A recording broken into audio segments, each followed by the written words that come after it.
Pacific Ocean, August 24, 1942. Lieutenant Commander Mamoru Seki banks his Aichi D-3A dive bomber into attack position, the morning sun glinting off the polished cowling as he lines up his approach on the American aircraft carrier below.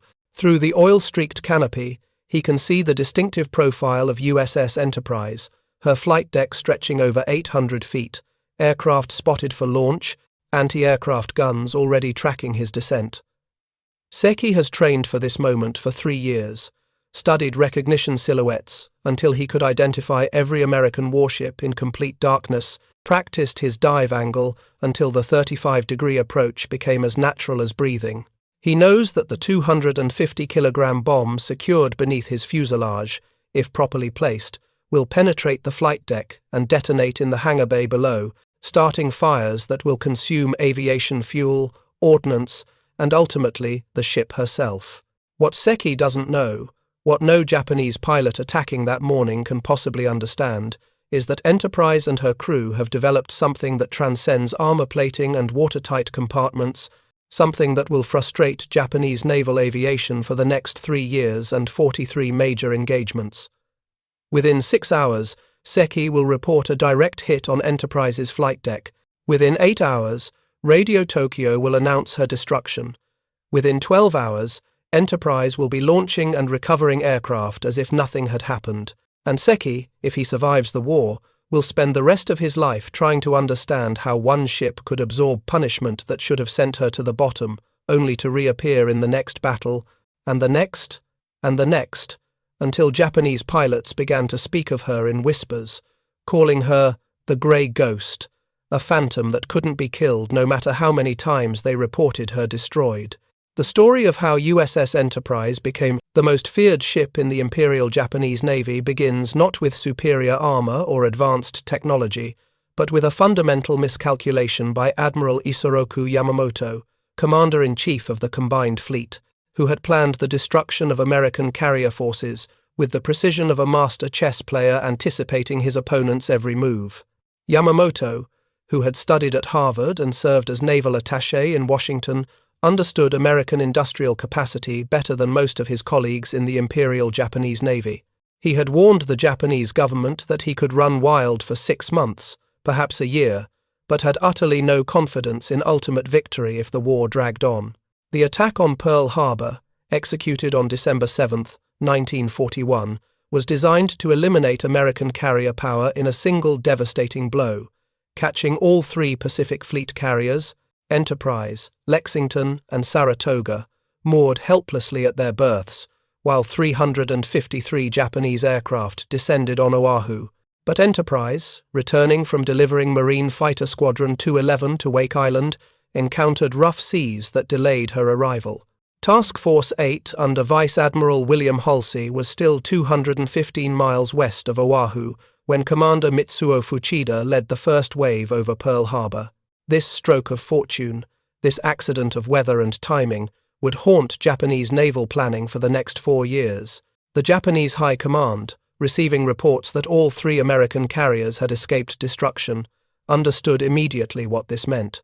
Yamamoto, absorbing the news aboard his flagship Nagato anchored in Hashirajima Bay, maintained his characteristic stoicism in front of his staff, but his private writings reveal his concern. The carriers were not merely ships. They were mobile airfields that could strike anywhere across the vast Pacific, appearing without warning to attack Japanese positions, and then vanishing into the oceanic expanse before surface forces could engage them. Enterprise, commissioned on May 12, 1938, displaced 19,800 tons, stretched 809 feet 6 inches in length, and carried up to 90 aircraft in her hangars and on her flight deck. Her crew complement of 2,919 officers and men operated 8 5-inch 38 caliber guns for anti-aircraft defense, though these weapons would prove far less important than the ship's damage control capabilities and her crew's determination to keep her operational no matter what punishment she absorbed. If you're enjoying this deep dive into the story, hit the subscribe button and let us know in the comments from where in the world you are watching from today. 3 days after Pearl Harbor, Enterprise drew first blood when her aircraft located and sank the submarine I-70 on December 10, 1941, making her the first American ship to sink a Japanese warship in the Pacific War. This seemingly minor victory sent ripples through the Imperial Japanese Navy submarine force, which had expected to operate with impunity in Hawaiian waters. The loss of I-70 with all hands demonstrated that despite the devastating blow at Pearl Harbor, American carrier aviation remained lethal and capable of offensive operations. Commander Tamon Yamaguchi, one of Japan's most aggressive carrier division commanders, noted in his operational diary that Enterprise seemed to possess what he called an almost supernatural awareness of Japanese movements, appearing where Japanese forces were most vulnerable and then withdrawing before concentrated counterattacks could be organized. This perception, formed in the first weeks of the war, would grow into something approaching superstition as Enterprise continued to survive encounters that should have resulted in her destruction. The Japanese Navy's first serious opportunity to eliminate Enterprise came during the Battle of the Eastern Solomons on August 24, 1942, when aircraft from the carriers Shokaku and Zuikaku finally located her operating north of Guadalcanal. Vice Admiral Nobutake Kondo, commanding the Japanese force, had specifically informed his pilots that the Enterprise was to be sunk at all costs. The carrier had become a priority target not just for her combat effectiveness, but for her symbolic value. American propaganda had begun referring to her as the fightingest ship in the Navy, and Japanese intelligence reported that her survival through the early months of the war had become a rallying point for American morale. Kondo allocated 63 aircraft to the strike, a massive commitment of resources that reflected how desperately the Japanese High Command wanted Enterprise eliminated. The attack, launched in 3 waves beginning at 1400 hours, pressed home with the skill and determination that characterized Japanese naval aviation in 1942. Lieutenant Commander Seki, leading the dive bomber formation, personally selected Enterprise as his target, determined to place his bomb with precision rather than settling for near misses that might damage but not destroy. The results appeared devastating. Japanese pilots reported 3 direct bomb hits and 4 near misses on the American carrier, causing massive fires and heavy casualties. 74 Americans died, and 95 were wounded, as 250-kilogram bombs tore through Enterprise's flight deck and exploded deep within her hull. One bomb penetrated near the aft elevator, detonating on the 3rd deck and starting fires that threatened to reach the aviation fuel storage tanks. Another struck near the No. 2 elevator, blasting a hole 10 feet in diameter through the flight deck. The 3rd hit forward, killing gun crews and starting additional fires. Japanese pilots circling overhead reported Enterprise dead in the water, listing heavily to starboard, abandoned by her escorts, a pillar of black smoke rising thousands of feet into the tropical sky. Radio Tokyo announced that evening that the carrier Enterprise had been destroyed in a glorious victory for the Emperor's forces. Sake flowed freely in the wardrooms of the combined fleet, as staff officers calculated that American carrier strength in the Pacific had been cut in half. Admiral Yamamoto, more cautious than his subordinates, waited for confirmation from reconnaissance aircraft sent to photograph the wreckage. What those aircraft found would begin the legend that would haunt Japanese operations for the remainder of the war. Enterprise was not dead. Her damage control parties, trained to exhaustion in the months before the war under the direction of Lieutenant Horace Greenland, the ship's damage control officer, had performed what Japanese observers would later call impossible. Within 20 minutes of the last bomb hit, damage control teams had contained all major fires, prevented flooding from spreading beyond damaged compartments, and restored partial power to critical systems. Captain Arthur Davis refused to abandon his ship or even consider withdrawing from the combat zone. By 1700 hours, just 3 hours after the attack, Enterprise was making 24 knots, launching and recovering aircraft, providing air cover for American forces on Guadalcanal. When Japanese reconnaissance aircraft arrived to photograph the burning wreck, they found only an empty ocean. Enterprise had withdrawn to the southeast, still operational, still dangerous, very much alive despite Japanese claims. The bewildered reconnaissance pilots reported their findings to Admiral Kondo, who initially refused to believe them. The mathematics were impossible. 3 direct bomb hits should have resulted in catastrophic damage, fires that would rage for days, a ship that would require months of repairs in a fully equipped shipyard. Yet, Enterprise was operating as if nothing had happened. Japanese naval intelligence officers began compiling a file on Enterprise that would grow thicker with each battle, each reported sinking, each miraculous reappearance. Commander Yasumi Doi, serving as an intelligence analyst on Yamamoto's staff, noted that Enterprise seemed to violate every principle of damage assessment they had developed through years of war games and training exercises. A carrier that absorbed 3 bomb hits should be out of action for a minimum of 3 months. Enterprise was back in combat within a week. The discrepancy between expected and actual results troubled Doi deeply. Either Japanese bomb damage was far less effective than believed, which seemed unlikely given the destruction they had inflicted on other targets, or Enterprise possessed some quality, some combination of design and crew performance that made her essentially unsinkable by conventional weapons. Doi recommended that future attacks on Enterprise allocate double the normal number of aircraft, assuming that standard strike packages would prove insufficient. His recommendation was approved, but would prove equally futile in the battles to come. The psychological impact of Enterprise's survival began to manifest in subtle ways throughout the Japanese naval air forces. Pilots who had participated in the Eastern Solomons attack and reported her sinking now questioned their own observations. Had they actually seen what they thought they saw? Were American carriers somehow more resilient than Japanese intelligence had calculated, or had they simply been mistaken, seeing what they wanted to see rather than accurately assessing damage? This uncertainty, this erosion of confidence in their own reporting, would grow with each subsequent encounter.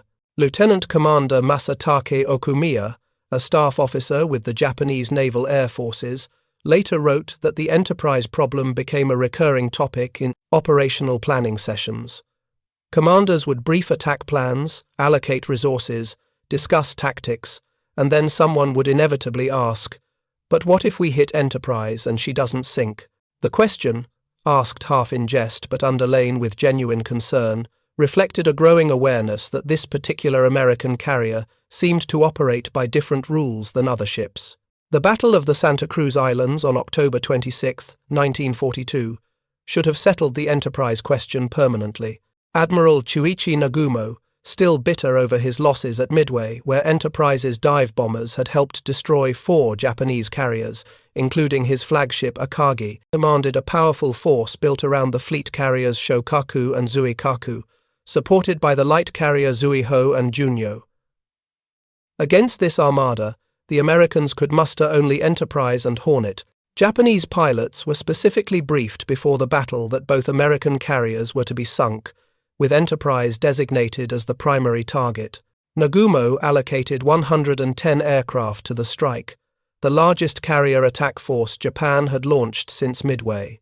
The attack achieved tactical success, sinking Hornet and once again damaging Enterprise with 2 direct bomb hits that killed 44 men and wounded 75 others.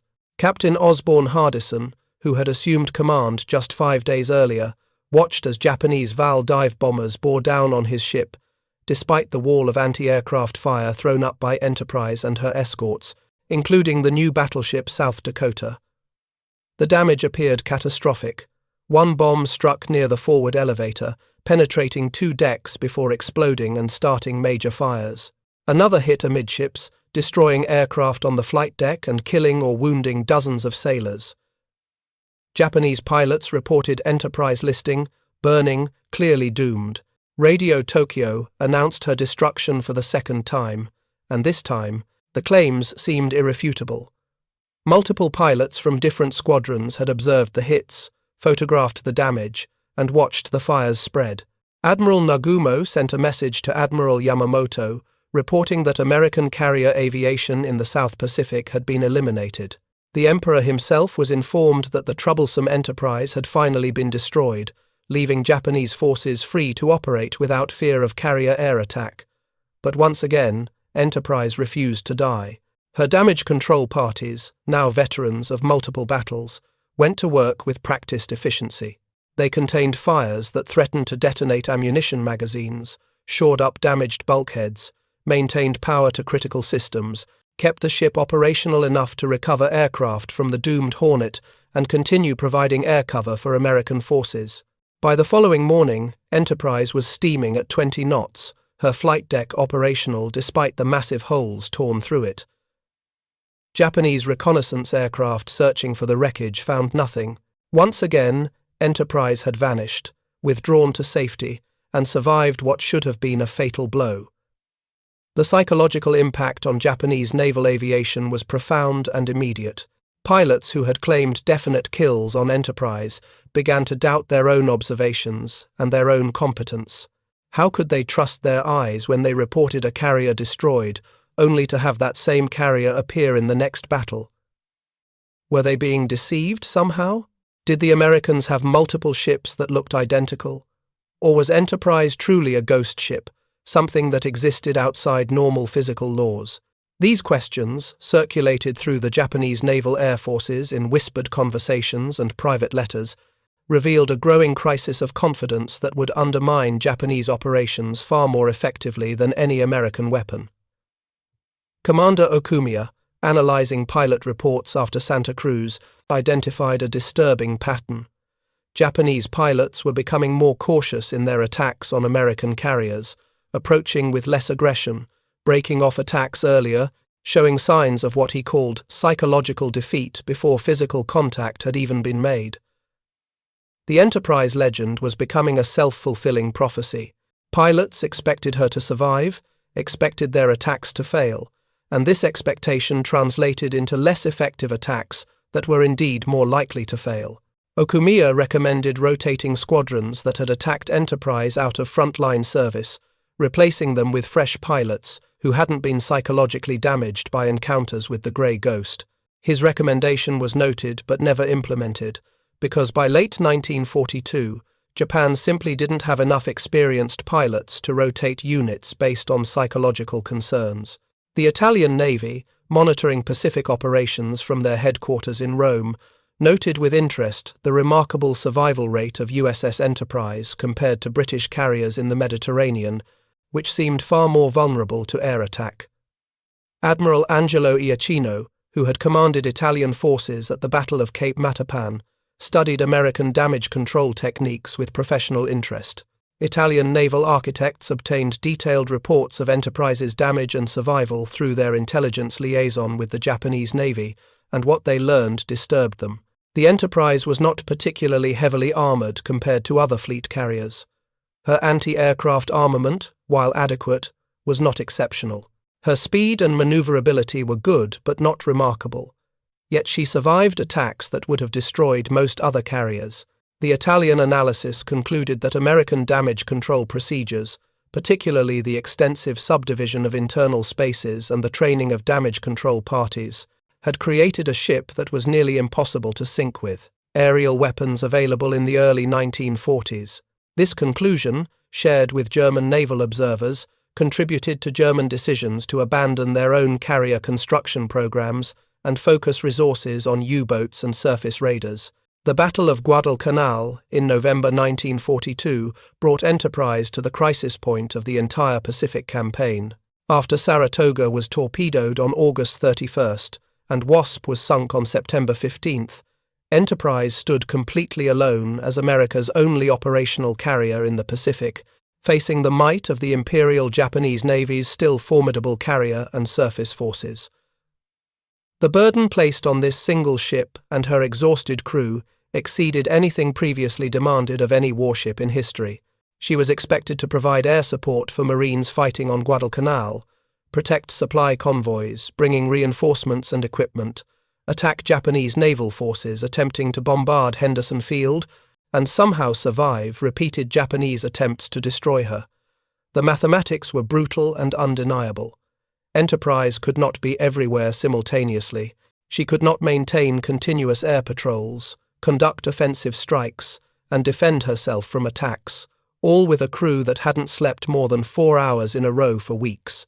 German naval attachés in Tokyo, reporting to Admiral Karl Dönitz, commander of the Kriegsmarine, noted the confidence in Japanese naval circles that one carrier, no matter how well handled, could not possibly hold back the combined fleet. The Germans, who had watched their own surface fleet hunted to exhaustion by the Royal Navy, understood the arithmetic of attrition warfare. Enterprise, no matter how skilled her crew or lucky her escapes, would eventually be overwhelmed by sheer numbers.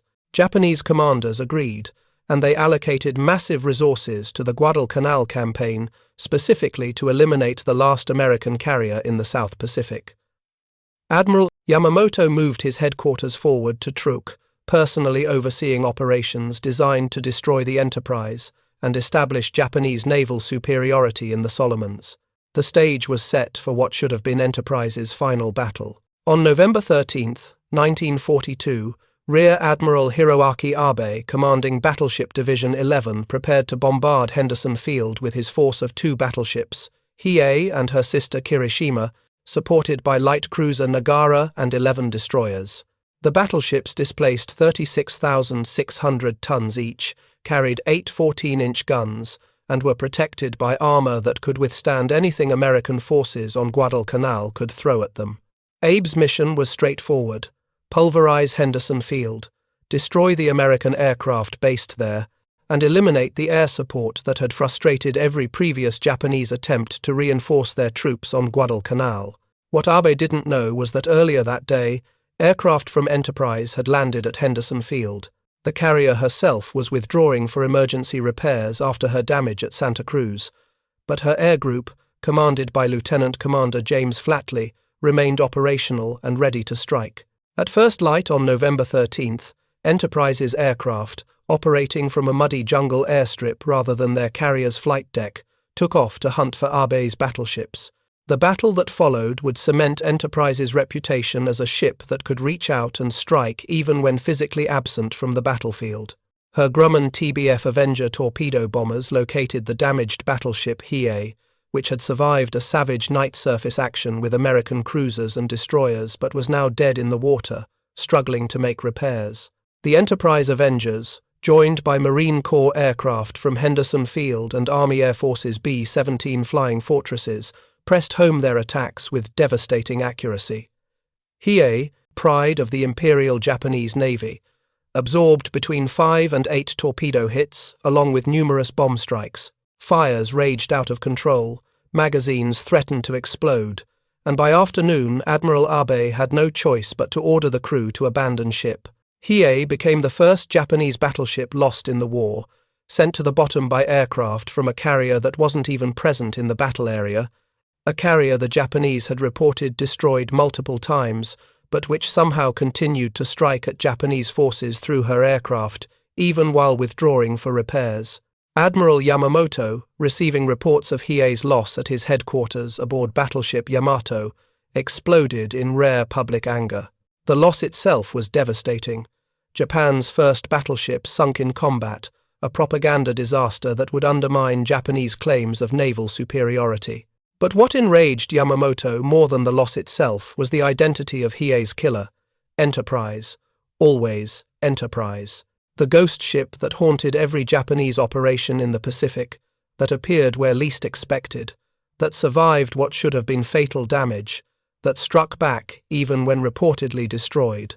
Yamamoto relieved Admiral Abe of command and forced his retirement, though privately Yamamoto knew that Abe's defeat was not due to tactical incompetence but to the simple fact that Enterprise and her air group had become something beyond a normal warship, something that seemed to transcend the ordinary limitations of naval warfare.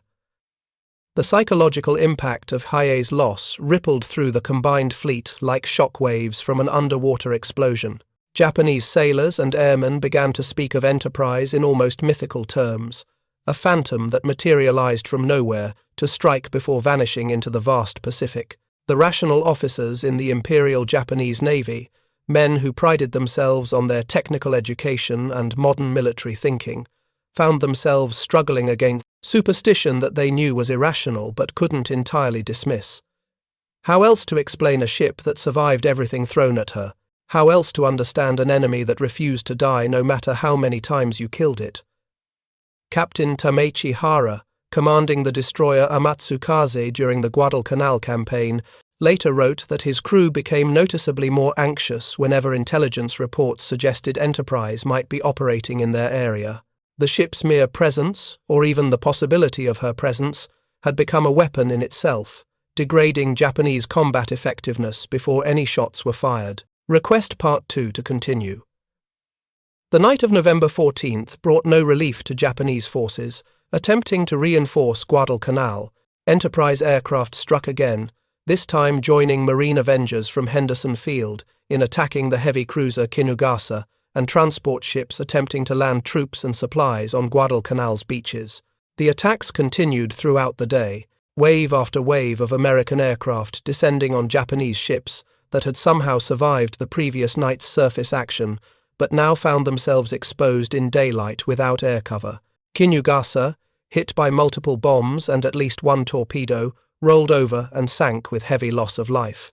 Of the 11 transport ships Admiral Reizo Tanaka was attempting to beach on Guadalcanal, only 4 reached shore, and these arrived as burning hulks rather than intact vessels capable of unloading their cargo. When the 3-day naval battle of Guadalcanal finally ended on November 15th, Enterprise and her air group had shared in sinking 16 ships and damaging 8 more, virtually destroying Japanese hopes of retaking Guadalcanal and maintaining their position in the Solomon Islands.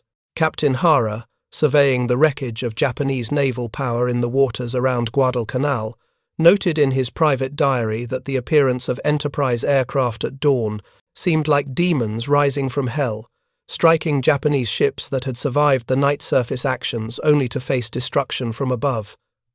The psychological impact, he wrote, exceeded the physical damage.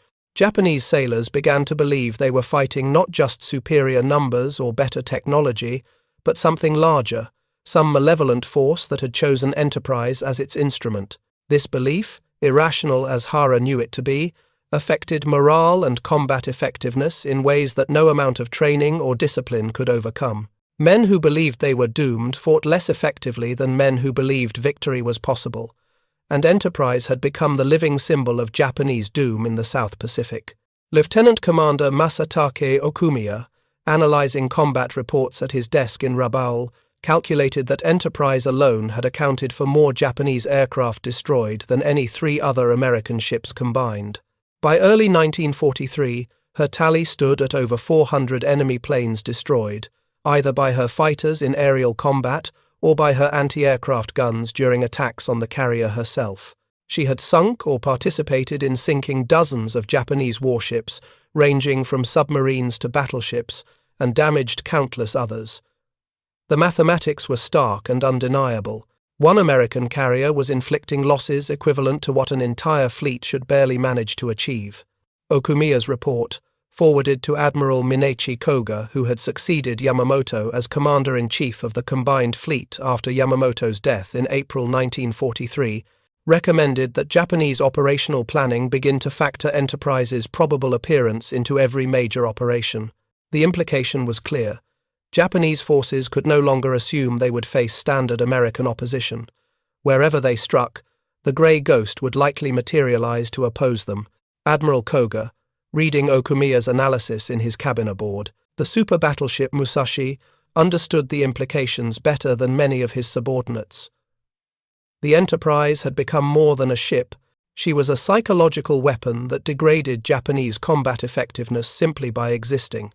Koga issued specific orders that Enterprise was to be targeted for destruction at every opportunity, allocating disproportionate resources to eliminate this single ship. Japanese pilots began receiving special briefings on Enterprise recognition, memorizing her distinctive profile with the large number 6 painted on her flight deck, studying her camouflage patterns, and learning to identify her from maximum visual range. Squadron commanders emphasized that sinking the Grey Ghost would be worth losing an entire air group, that the pilot who finally destroyed Enterprise would become a national hero, that his family would be honored for generations. These promises, sincere as they were, revealed the desperation underlying Japanese naval strategy by mid-1943. Enterprise returned to Pearl Harbor in May 1943 for repairs and modernization that would make her even more lethal. She received new radar systems that could detect incoming aircraft at unprecedented ranges, additional anti-aircraft guns that increased her defensive firepower, improved damage control equipment, and upgraded aircraft, including the new F-6F Hellcat fighter that would prove vastly superior to the Japanese Zero. When she returned to combat in November 1943 for the Gilbert Islands campaign, she was a far more capable warship than the ship that had barely survived Santa Cruz 12 months earlier. Japanese intelligence officers, tracking Enterprise's movements through radio intercepts and scout plane reports, noted with alarm that the Americans had not only repaired her damage, but had somehow made her more dangerous. The Grey Ghost was evolving, adapting, becoming stronger rather than weaker despite the punishment she had absorbed. The assault on Tarawa in November 1943 brought Enterprise back into combat with a vengeance. Her aircraft provided close air support for the Marines assaulting the heavily fortified atoll, striking Japanese defensive positions, destroying artillery emplacements, attacking counterattack formations before they could reach American lines. Japanese defenders on Tarawa, surrounded and outgunned, reported in their final radio messages that they were under constant air attack, that American aircraft appeared overhead whenever Japanese forces attempted to move. That resistance was futile against such overwhelming aerial superiority. These messages, intercepted by Japanese naval intelligence, contained repeated references to aircraft with distinctive markings that intelligence officers identified as belonging to Enterprise. Even in death, Japanese soldiers recognized the signature of the ship that had haunted their forces from Guadalcanal onwards. The Marshall Islands campaign in February 1944 demonstrated Enterprise's evolution from survivor to predator.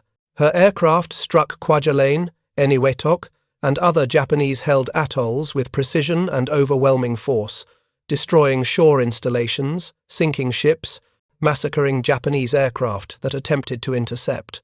Commander Yasuna Kozono, commanding fighter defenses in the Marshalls, noted in his final report before his headquarters was destroyed by American bombs that his pilots had become reluctant to engage aircraft marked with Enterprise's distinctive insignia, believing the American ship somehow endowed her aircraft with supernatural protection.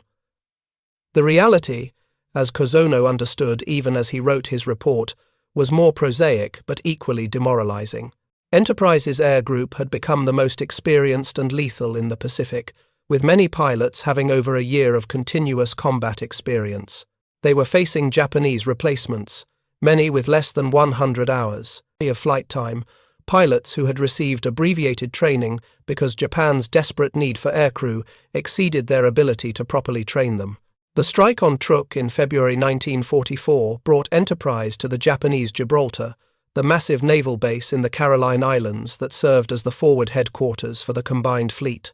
Admiral Koga, warned by intelligence that a major American carrier strike was imminent, withdrew his heavy units before the attack, but dozens of merchant ships, auxiliary vessels, and aircraft remained at Truk when Enterprise and her sister carriers arrived on February 17th. The two-day strike destroyed or damaged over 40 ships, annihilated nearly 300 aircraft, and eliminated Truk as an effective naval base. Japanese survivors, interrogated after the war, reported that the intensity and precision of the attacks exceeded anything they had previously experienced. American aircraft appeared in perfectly coordinated waves, striking targets with what seemed like omniscient knowledge of Japanese dispositions, destroying ships and facilities with minimal losses to themselves. Petty Officer Haruki Iki, serving aboard a transport ship at Truk during the raid, watched as Enterprise's dive bombers attacked with what he described as almost casual precision, placing bombs exactly where they would cause maximum damage, ignoring anti-aircraft fire that should have disrupted their attacks. Iki survived when his ship, hit by 3 bombs, somehow made it to shallow water before sinking, allowing most of the crew to abandon ship. He spent the next 3 days hiding in the jungle on Dublin Island, watching as wave after wave of American aircraft methodically destroyed everything of military value in the anchorage. In his post-war memoir, Iki wrote that he recognized Enterprise aircraft by their markings and by what he called their distinctive aggressiveness, a willingness to press attacks regardless of defensive fire that suggested supreme confidence in their own survival. This confidence, Iki believed, flowed directly from their carrier's seemingly supernatural ability to survive. Pilots flying from the unsinkable ship believed they too were protected, and this belief translated into combat effectiveness that mere training could not produce. The Marianas Campaign of June 1944 brought Enterprise to the Battle of the Philippine Sea, the last major carrier battle Japan would be able to mount. Admiral Jizaburo Ozawa commanded 9 carriers against 15 American, including Enterprise, in what Japanese planners hoped would be a decisive battle that would cripple American naval aviation and force a negotiated peace. Ozawa's plan relied on longer-ranged Japanese aircraft being able to strike American carriers while remaining out of range of American counterstrikes, a tactical advantage that should have allowed Japanese aircraft to attack without facing the murderous combat air patrols that American carriers maintained. The plan failed catastrophically. American radar detected Japanese strike formations at extreme range, allowing fighters, many from Enterprise, to intercept Japanese attackers long before they reached the American carriers. The battle became known as the Great Marianas Turkey Shoot, as American fighters slaughtered 365 Japanese aircraft while losing only 29 of their own. Lieutenant Zenji Abe, one of the few surviving Japanese pilots from the battle, reported in his debriefing that Enterprise's fighters seemed to anticipate every Japanese move, appearing exactly where needed to break up attack formations before they could reach their targets. Abe, a veteran pilot with over 2 years of combat experience, had never encountered such aggressive and skilled opposition. The American pilots, he reported, showed no hesitation, no fear, pressing attacks with a confidence that Abe found demoralizing. He later learned that many of the American fighters he had faced came from Enterprise, and this knowledge somehow made his defeat easier to accept. Being beaten by the Grey Ghost, by the ship that had survived everything Japan could throw at her, was less shameful than being beaten by ordinary Americans in ordinary ships. Admiral Ozawa, watching his carefully hoarded aircraft and pilots disappear in flames over the Philippine Sea, knew that Japanese carrier aviation was finished as an offensive force. In his after-action report, he specifically noted Enterprise's role in the destruction, observing that this single ship had been present at every major Japanese defeat from Midway onward. She was, Ozawa wrote, a malevolent spirit that seemed to embody American determination and industrial might, a ship whose mere presence could alter the outcome of battles through its psychological impact on Japanese forces. German naval liaison officers in Tokyo, reading translated copies of Ozawa's report, noted the almost superstitious dread that Enterprise inspired in Japanese naval circles. They compared it to British reactions to the German battleship Bismarck before her destruction in May 1941, the way a single enemy ship could dominate strategic thinking far beyond its actual military capabilities. If you find this story engaging, please take a moment to subscribe and enable notifications. It helps us continue producing in-depth content like this. The Battle of Leyte Gulf, in October 1944, the largest naval battle in history, brought Enterprise to the Philippines, where Japan gambled its remaining fleet in a desperate attempt to stop the American return. Vice Admiral Takeo Kurita, commanding the powerful center force that included the super battleships Yamato and Musashi, knew from intelligence reports that Enterprise operated somewhere in the Philippine Sea. He allocated specific squadrons to locate and destroy her once and for all, recognizing that eliminating the Enterprise would provide a significant psychological victory, even if the larger battle was lost. But Enterprise's aircraft found Kurita first. On October 24th, wave after wave of American carrier aircraft attacked center force as it transited the Sibuyan Sea.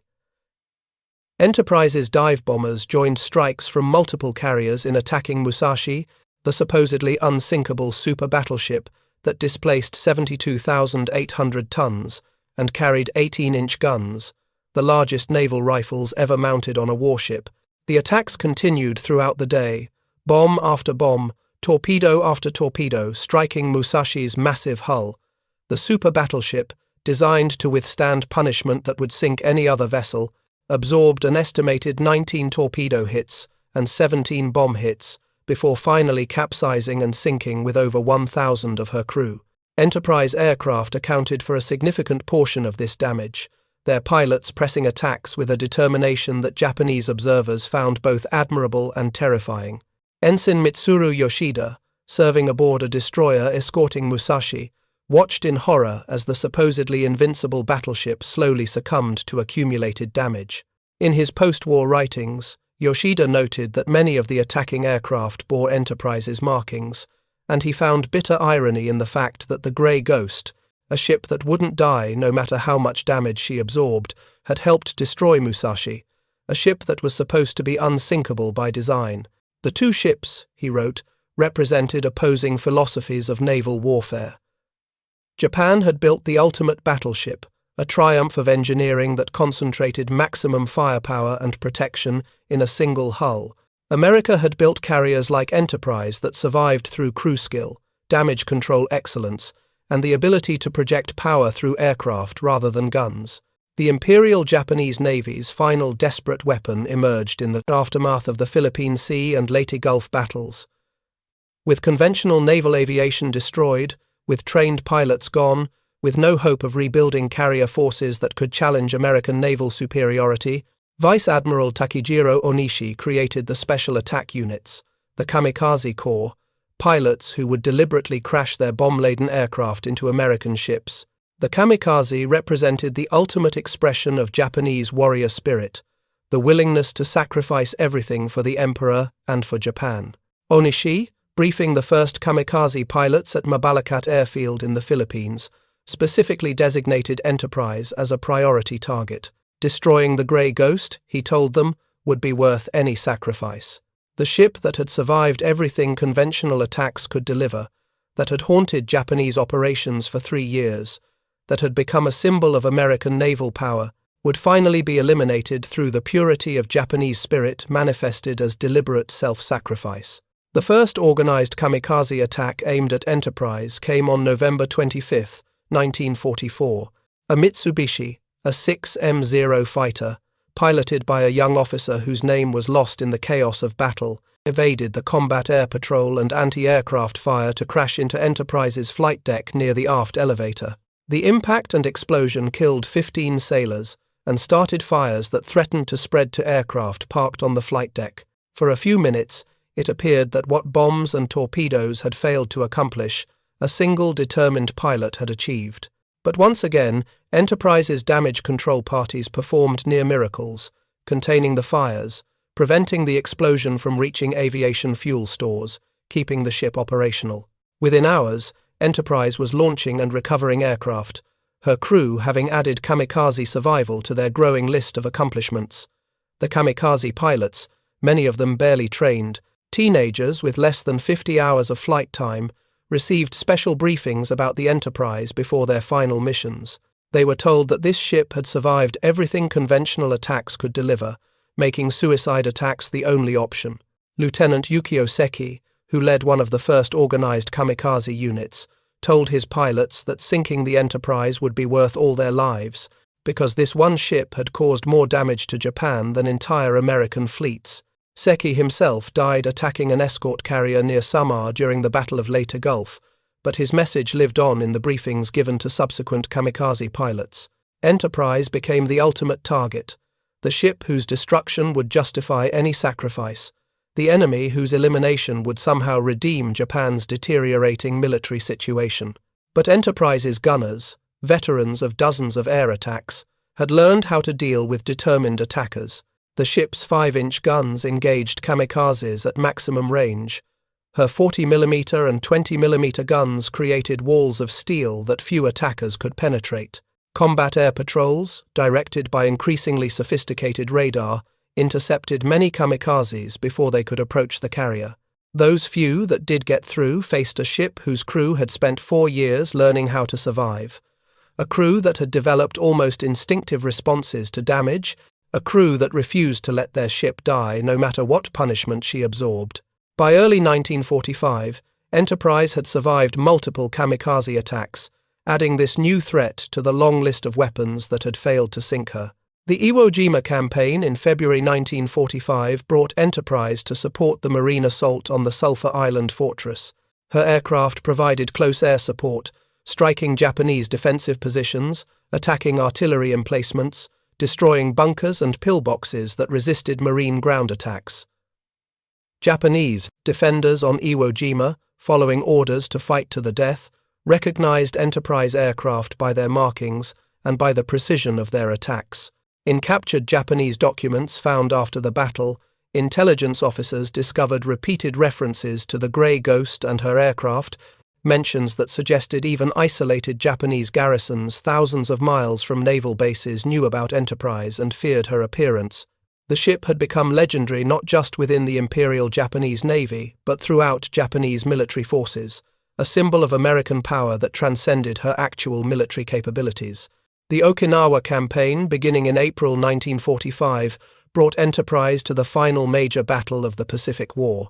The island, located just 340 miles from the Japanese home islands, represented the last stepping stone before an invasion of Japan itself. The Japanese High Command, recognizing that losing Okinawa meant losing the war, allocated massive resources to its defense, including thousands of kamikaze aircraft and pilots. Enterprise, operating off Okinawa as part of Task Force 58, provided air support for the ground forces while defending herself against the most intense kamikaze attacks of the war. During the 3-month battle, over 1,900 kamikaze sorties attacked American naval forces off Okinawa, sinking or damaging dozens of ships. Enterprise, the highest priority target, survived attack after attack, her gunners and fighters destroying kamikazes that somehow managed to penetrate the layered defenses surrounding the American carriers. On March 18, 1945, a kamikaze penetrated Enterprise's defenses and crashed into her flight deck, causing significant damage and casualties. The ship's damage control parties, now veterans of literally dozens of damage control operations, went to work with practiced efficiency, containing fires, preventing the damage from spreading, and keeping the ship operational. Enterprise withdrew briefly for emergency repairs, then returned to combat, refusing to be driven from the battle by a single kamikaze hit. Japanese intelligence, tracking Enterprise's movements through radio intercepts, reported with a mixture of respect and frustration that even kamikaze attacks, the ultimate weapon of Japanese desperation, could not permanently eliminate the Grey Ghost. The ship absorbed punishment, withdrew temporarily, repaired herself, and returned to combat with what seemed like supernatural resilience. The final act of Enterprise's combat career came on May 14, 1945, off Okinawa. Lieutenant Junior Grade Shunsuke Tomiyasu of the 6th Shikoku Special Attack Squadron prepared for his death dive in a Mitsubishi A-6M50 fighter. Tomiyasu, born in Nagasaki Prefecture in 1922, had trained specifically to attack carriers, studying recognition charts of American ships until he could identify them instantly from any angle. He had volunteered for the Special Attack Corps, not from blind fanaticism but from genuine belief that sacrificing his life might somehow contribute to Japan's survival. His final letters home, recovered after the war, revealed a thoughtful young man who understood that Japan was losing the war but believed that individual acts of sacrifice might inspire others or at least demonstrate Japanese spirit to the world. Tomiyasu had sworn a personal oath to Emperor Hirohito to destroy Enterprise, writing that sinking the Grey Ghost would partially avenge the countless Japanese warriors she had sent to their deaths over 4 years of war. Tomiyasu's approach was masterful, using cloud cover to evade radar detection, maintaining radio silence, avoiding the concentrated anti-aircraft fire from Enterprise's screening destroyers. At 0656 hours, he rolled his zero inverted and dove toward Enterprise's flight deck, the rising sun insignia on his wings catching. The morning light. The kamikaze crashed through the forward flight deck near the No. 1 elevator, his aircraft's bomb detonating in a massive explosion that blasted the elevator platform over 400 feet into the air. The explosion tore a massive hole in the flight deck, started fires throughout the forward section of the ship, killed 14 sailors and wounded 68 others. For several minutes, it appeared that Tomiyasu had finally achieved what 4 years of Japanese efforts had failed to accomplish. Enterprise was dead in the water, burning, her forward flight deck destroyed, unable to launch or recover aircraft. But even this devastating blow could not kill Enterprise. Her damage control parties, responding with the efficiency born of countless previous emergencies, contained the fires before they could reach aviation fuel stores or ammunition magazines. They shored up damaged bulkheads, maintained power to critical systems, prevented flooding from spreading beyond the damaged compartments. Captain Grover Hall, who had assumed command in January 1945, assessed the damage and recommended withdrawing for repairs. The forward elevator was destroyed beyond any possibility of field repair. The flight deck was so badly damaged that normal air operations were impossible, and casualties had left the ship short-handed. But even in this condition, Enterprise remained operational enough to recover aircraft, to maintain defensive patrols, to limp toward Puget Sound Naval Shipyard under her own power, rather than being taken under tow like a defeated ship. The news of Enterprise's survival from Tomiyasu's attack reached Admiral Soemu Toyoda, Commander-in-Chief of the Combined Fleet, at his headquarters in Tokyo.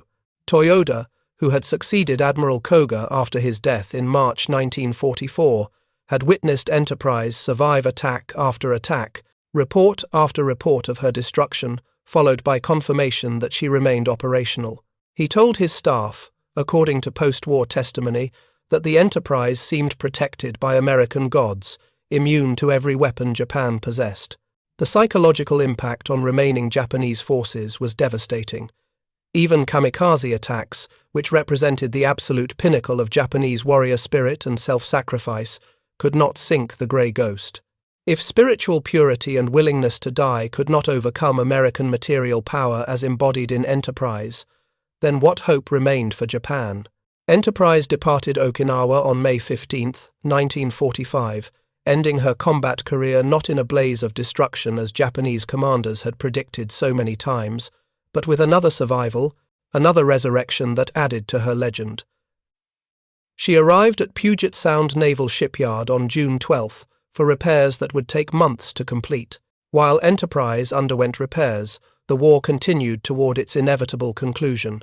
Atomic bombs destroyed Hiroshima and Nagasaki in August. The Soviet Union entered the war against Japan, and on August 15, Emperor Hirohito announced Japan's surrender. Enterprise, the ship that Japan had tried desperately to destroy for 4 years, outlived the Empire of Japan itself. The statistics compiled by Japanese naval intelligence after the war were staggering. Enterprise had participated in 20 major battles, earning 20 battle stars, more than any other American warship. Her aircraft and guns had destroyed 911 Japanese aircraft, sunk 71 ships, and damaged or destroyed 192 more vessels ranging from submarines to battleships. She had survived attacks by bombs, torpedoes, and kamikazes that should have sent her to the bottom multiple times. She had been reported sunk or destroyed by Japanese forces on at least 5 separate occasions, each time reappearing in the next battle to continue her campaign against Japanese forces. The psychological impact of these repeated survivals exceeded Enterprise's physical combat effectiveness, substantial as that was. Admiral Katsusaburo Nomura, former Japanese ambassador to the United States who had delivered Japan's declaration of war in December 1941, reviewed the Pacific War's course after Japan's surrender. He identified Enterprise as perhaps the single most important American ship in the Pacific War, not just for her combat record, but for her psychological impact on Japanese forces. Every time Radio Tokyo announced her sinking, only to have her reappear in another battle, Japanese morale suffered another blow. The Grey Ghost became a metaphor for everything Japanese leadership had miscalculated about America: the industrial capacity that could repair ships faster than Japan could sink them, the technical competence that kept damaged vessels operational, the determination that refused to accept defeat no matter how many times Japan proclaimed victory. Commander Mitsuru Yoshida, a Japanese naval officer who survived the war and became a prominent naval historian, wrote extensively about Enterprise in his post-war memoirs. He called her the nemesis of the Imperial Japanese Navy, a ship that seemed to embody every Japanese fear about American power. Yoshida calculated that Enterprise alone had inflicted more damage on Japanese forces than most nations' entire navies achieved during the war. Her survival through 20 major battles defied every principle of naval warfare as understood by Japanese military planners. Yoshida interviewed dozens of Japanese veterans who had attacked Enterprise, finding a common theme of frustration and disbelief. How could one ship absorb so much punishment and continue fighting? How could American damage control be so effective that a carrier could be back in action within hours of suffering hits that should have required months of repairs? The British Admiralty, in an unprecedented gesture, awarded Enterprise the Admiralty Pennant on November 23, 1945, the first time this honour had been given to a non-Royal Navy vessel. Admiral Andrew Cunningham, First Sea Lord, noted that Enterprise's record was unparalleled in naval history. She had survived more major actions and inflicted more damage on enemy forces than any other single warship in any navy. British naval intelligence, comparing Enterprise's record to Royal Navy carriers that had fought in the Mediterranean, concluded that she proved the effectiveness of American construction methods and damage control training. The extensive subdivision of American carriers into hundreds of watertight compartments, the redundant systems that allowed damaged ships to continue operating, the intensive training of damage control parties, all contributed to survivability that exceeded what British naval architects had thought possible. The mystery of Enterprise's survival continued to perplex Japanese naval officers long after the war ended. Vice Admiral Matome Ugaki, who had served as Admiral Yamamoto's chief of staff and later commanded kamikaze operations, wrote in his diary entries from 1946 and 47 that the Enterprise seemed protected by fate itself. The ship appeared where needed, survived what should have been fatal damage, and returned to haunt Japanese operations with what Ugaki could only describe as supernatural consistency. He calculated in his post-war analysis that Japanese forces had dropped over 1,000 bombs aimed specifically at Enterprise, fired dozens of torpedoes at her, and sent numerous kamikaze pilots to their deaths attempting to destroy her. Yet, she survived everything. Ugaki concluded that the psychological impact of this single ship on Japanese naval planning and morale was worth several divisions of troops.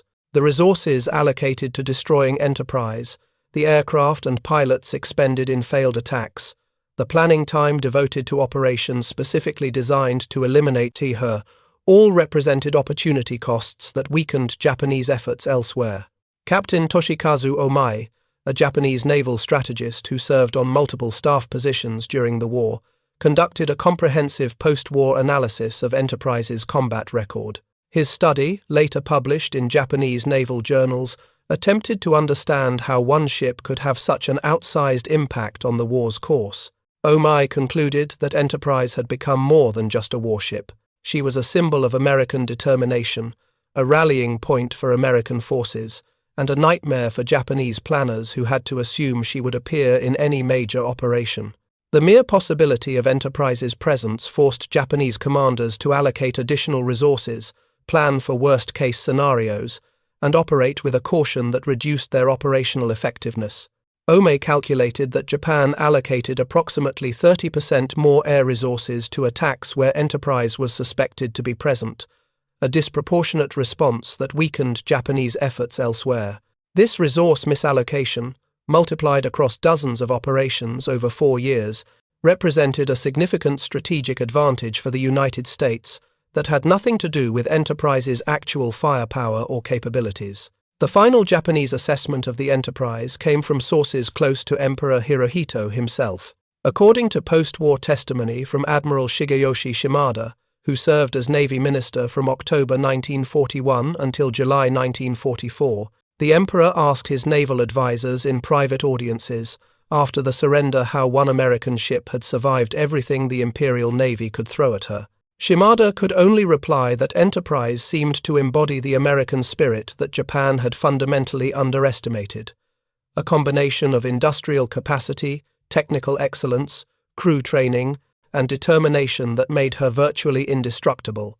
The Emperor, noting the profound irony, observed that Japan had started the war believing in spiritual power over material strength, in the superiority of Japanese warrior spirit over American wealth and technology. Yet it was an American ship that seemed to possess supernatural protection, a vessel that survived through some combination of factors that Japanese military philosophy had failed to account for. Lieutenant General Torashiro Kawabe of the Imperial Japanese Army, who had participated in joint Army-Navy planning throughout the war, reviewed operations from an inter-service perspective after the surrender. He noted that Army commanders on isolated Pacific islands had become acutely aware of Enterprise's reputation. Soldiers defending islands like Tarawa, Kwajalein and Iwo Jima would scan the skies when American aircraft appeared, wondering if they came from the Grey Ghost. The psychological warfare aspect of Enterprise's survival was, Kawabe concluded, perhaps her greatest weapon. Japanese forces began to believe they were fighting not just the United States Navy, but something larger and more inexorable. The Grey Ghost represented American power in its purest form, the ability to absorb punishment, repair damage, and return stronger than before. This was precisely what Japanese strategic planning had failed to account for when calculating the balance of forces in December 1941. The German Wehrmacht's historical section, analyzing Pacific operations for lessons applicable to European theater strategy, produced a classified assessment of Enterprise in late 1945. The German analysts, seeking to understand why their Japanese allies had failed so catastrophically in the Pacific, identified Enterprise as representing something unique in naval warfare, a single ship that had become a strategic asset through survival rather than through overwhelming firepower. The Germans compared her to their battleship Tirpitz, which had tied down significant British resources simply by existing as a fleet in being, but noted that Enterprise went far beyond passive threat. She actively participated in nearly every major Pacific battle while somehow avoiding the destruction that logic suggested should have been inevitable. German analysts concluded that Enterprise validated pre-war theories about carrier warfare that Germany had never been able to properly test due to their focus on U-boat construction and surface raiders. The Italian Navy's post-war historical assessment, compiled by officers who had closely monitored Pacific operations throughout the war, reached similar conclusions. Italian naval architects studied Enterprise's design specifications, damage reports, and survival record with professional interest. They noted that American carrier design philosophy differed fundamentally from British and Japanese approaches. British carriers emphasized armored flight decks that could resist bomb damage but limited aircraft capacity.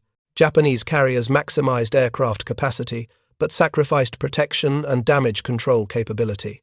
American carriers, like Enterprise, represented a middle path: reasonable protection, extensive internal subdivision, redundant systems, and most importantly, highly trained damage control parties capable of responding to emergencies with extraordinary effectiveness. The Italian analysis concluded that Enterprise's survival demonstrated the superiority of the American approach, validating design choices that balanced multiple factors rather than optimizing for single characteristics. The human cost of Enterprise's survival appeared in the casualty lists compiled after the war. Over the course of her combat career, Enterprise suffered approximately 843 casualties, including men killed in action, wounded, or injured in operational accidents. Each number represented an individual story: gunners who died at their stations during air attacks, damage control, personnel killed fighting fires in damaged compartments, pilots who didn't return from missions, sailors injured when bombs exploded or kamikazes crashed into the ship. The crew that kept Enterprise operational through 4 years of combat paid a significant price for their ship's survival. Yet these casualties, tragic as they were, paled in comparison to what would have occurred if Enterprise had been sunk early in the war as Japanese planners intended. A carrier loss typically meant hundreds or thousands of casualties, the complete loss of the air group, and most importantly, the elimination of irreplaceable combat capability that would take years to reconstitute. The veterans who served aboard Enterprise during her combat years formed an association after the war to preserve their ship's memory and honor their fallen comrades. These men, who had experienced combat in its most intense forms, who had fought fires while bombs exploded around them, who had watched shipmates die and somehow continued functioning, developed a bond that transcended normal military camaraderie. They had served aboard a ship that refused to die, a ship that survived through their skill and determination, and this shared experience created connections that lasted for the rest of their lives. Reunions held annually brought together men who had served in different departments during different periods, but who all shared the knowledge that they had been part of something extraordinary. They had kept the Grey Ghost operational when logic suggested she should have sunk, and this accomplishment gave meaning to the sacrifices they and their shipmates had made. The ultimate irony of Enterprise's story emerged in the post-war years. The ship that Japan couldn't sink with bombs, torpedoes, or kamikazes, the vessel that survived everything the Imperial Japanese Navy could throw at her, was sold for scrap in 1958 to the Lipset Corporation of New York City. Despite efforts by veterans organizations and naval historians to preserve her as a memorial, the Navy decided that Enterprise was too expensive to maintain and too obsolete for Cold War service. She was broken up for steel, her hull cut apart by acetylene torches, her fittings sold as scrap metal, her once proud structure reduced to raw materials. Admiral Arleigh Burke, Chief of Naval Operations, called it a national tragedy that the most decorated ship in American naval history couldn't be saved. Congressional representatives proposed legislation to preserve Enterprise. Veterans groups raised money for her conversion to a museum ship, and newspaper editorials decried the decision to scrap her. But the decision stood, and by 1960, Enterprise CV-6 had ceased to exist as a physical entity. The Japanese reaction to Enterprise's scrapping, documented in Japanese naval journals and newspapers, revealed the complex emotions the ship inspired even among former enemies. Several Japanese naval veterans published articles noting the tragic irony that America discarded what Japan had tried so desperately to destroy. Captain Hara, who had commanded destroyers during the Guadalcanal campaign and later wrote extensively about his wartime experiences, observed that Enterprise deserved a better fate than the scrapyard. She had been, he wrote, a worthy opponent, a ship that commanded respect through her combat effectiveness and her crew's determination. Her destruction by accountants and bureaucrats seemed somehow dishonorable compared to a warrior's death in combat. Other Japanese veterans expressed similar sentiments, suggesting that Enterprise's scrapping represented a kind of victory for the Japanese forces that had failed to sink her during the war.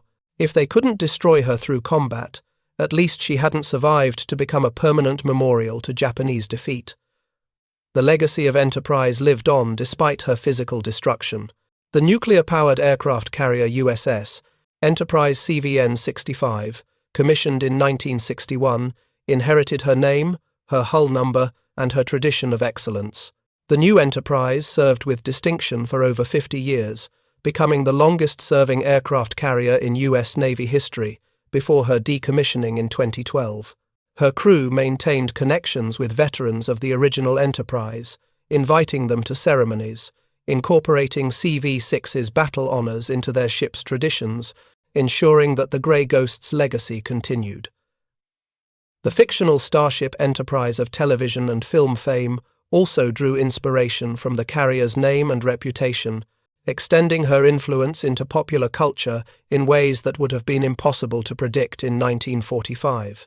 For the Japanese veterans who had attacked Enterprise during the war, her memory remained powerful decades after the conflict ended. In interviews conducted by historians in the 1960s through 80s, former Japanese naval aviators consistently mentioned Enterprise when discussing their wartime experiences. Lieutenant Commander Zenji Abe, who survived the Battle of the Philippine Sea and later became a commercial pilot, told interviewers that he had never forgotten seeing Enterprise aircraft during combat. The psychological impact of facing pilots from a ship that was supposed to have been sunk multiple times affected his confidence and combat effectiveness in ways he struggled to explain. Other Japanese veterans reported similar experiences, describing a sense of futility when attacking American carriers that might be Enterprise, a feeling that their bombs and torpedoes would prove ineffective against a ship that seemed to bear a charmed existence. The question of how Enterprise survived when other carriers didn't have fascinated naval historians and engineers for decades. Detailed analysis of her damage reports, crew testimonies, and combat records reveals several factors that contributed to her extraordinary survival. Her damage control organization, developed and refined through intensive pre-war training, established procedures and practiced responses that became instinctive during actual combat. Her crew's composition remained relatively stable compared to other ships, allowing damage control parties to develop teamwork and mutual understanding that enhanced their effectiveness. Her commanders, from Captain George Murray, who commanded during the early battles, to Captain Hall, who led her through the final campaigns, consistently prioritized damage control and crew training, ensuring that the ship maintained her reputation for survivability.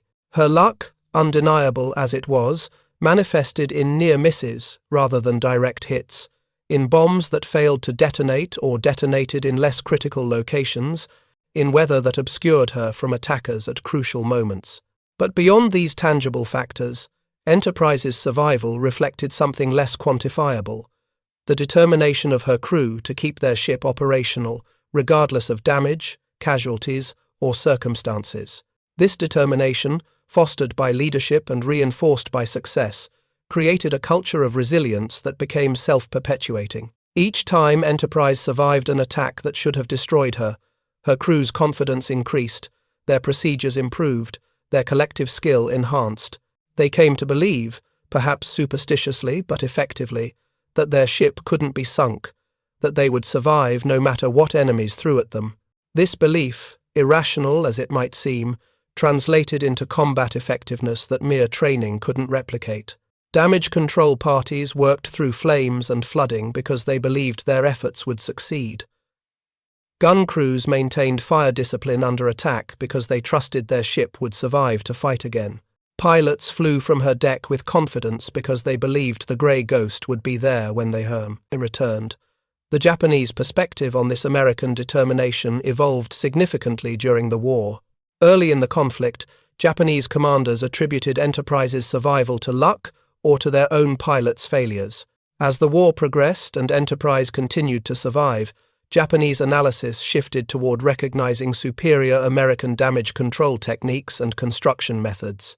By war's end, many Japanese officers had concluded that Enterprise represented something fundamental about American military capability: the ability to absorb punishment, learn from experience, and emerge stronger. This recognition, bitter as it was, informed Japanese post-war attitudes toward the United States and influenced how Japan rebuilt its maritime forces in the decades after 1945. Admiral Toyoda, in his post-war writings, reflected extensively on Enterprise and what her survival meant for Japanese naval strategy. He concluded that the Imperial Japanese Navy had fundamentally misunderstood the nature of carrier warfare. Japanese doctrine emphasized offensive striking power, the ability to hit first and hit hard, assuming that superior training and warrior spirit would overcome material disadvantages. Enterprise demonstrated the limitations of this philosophy. Survivability, the ability to absorb damage and continue operating, proved as important as offensive capability. A carrier that survived to fight in the next battle provided more value than a carrier with slightly better aircraft or pilots. Japanese carriers, optimized for offensive power but vulnerable to damage, proved less effective in sustained operations than American carriers that balanced multiple capabilities. Enterprise embodied this balanced approach, and her survival through 4 years of combat validated American design philosophy in ways that no pre-war analysis could have predicted. The final chapter of Enterprise's story belongs to the men who served aboard her and the enemies who tried to sink her. Both groups, Americans and Japanese, came to view Enterprise as more than just a warship. For Americans, she represented hope during dark days when victory seemed uncertain, proof that determination and skill could overcome numerical disadvantages, a symbol of eventual triumph that inspired other ships and crews. For the Japanese, she represented the futility of their strategic position, the impossibility of overcoming American material and industrial superiority, and the psychological defeat that accompanied each failed attempt to destroy her. Both perspectives contained truth. Enterprise was simultaneously a well-designed ship with a well-trained crew and a symbol that transcended her physical characteristics to embody larger meanings for both sides. In the end, USS Enterprise CV-6 survived not through luck or supernatural protection, but through the skill and determination of her crew, the effectiveness of American damage control techniques, and perhaps most importantly, through the psychological impact her survival had on both American and Japanese forces. Every time Japanese commanders reported her sunk, only to face her aircraft in the next battle, their confidence eroded incrementally. Their pilots became cautious when attacking carriers that might be Enterprise. Their planning became defensive, allocating disproportionate resources to counter a single ship. Enterprise had become more than steel and armor. She was a legend, a ghost that haunted Japanese operations from Pearl Harbor to Tokyo Bay, a ship that refused to die no matter how many times her enemies proclaimed her dead. 20 battle stars, 911 enemy aircraft destroyed, 71 ships sunk, 192 vessels damaged or destroyed. Survival through 20 major battles over 4 years of continuous combat. These statistics, impressive as they are, cannot fully capture Enterprise's impact on the Pacific War. Her true significance lies not in numbers but in the psychological effect she had on Japanese forces, the way a single ship's survival came to symbolize American resilience and determination. Japanese officers who spent 4 years trying to sink Enterprise learned a hard lesson about American military capability. It wasn't just about having more ships or better technology, though America possessed both. It was about the ability to take punishment and keep fighting, to repair damage and return to combat, to refuse to accept defeat regardless of circumstances. The Grey Ghost's final victory came not in combat but in memory. Long after her physical destruction in the scrapyards of New Jersey, Enterprise continued to influence naval thinking, inspire sailors, and remind both Americans and Japanese of what determined Cruz could accomplish with adequate ships and proper training. Her name lives on in successor vessels, her battle honors preserved in naval tradition, her story told and retold to new generations of sailors who study her record and wonder how one ship could have survived so much. For the Japanese veterans who attacked her during the war, Enterprise remains the ship that wouldn't die, the opponent who defied every expectation, the symbol of everything they fought against and ultimately failed to overcome.